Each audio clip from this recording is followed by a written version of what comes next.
పాపనాశన భవభయహరణ ఏ పేరున నిన్ను గొలుతుము మహదేవా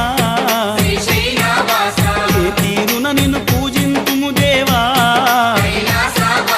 ఏ పేరున నిన్ను గొలుతుము మహదేవా ఏ తీరున నిన్ను పూజింతుము దేవా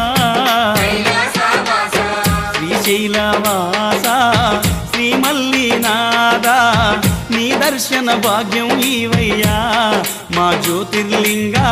ఈ జన్మకు మోక్షం ఈవయ్యా ఓం జై జగదీశ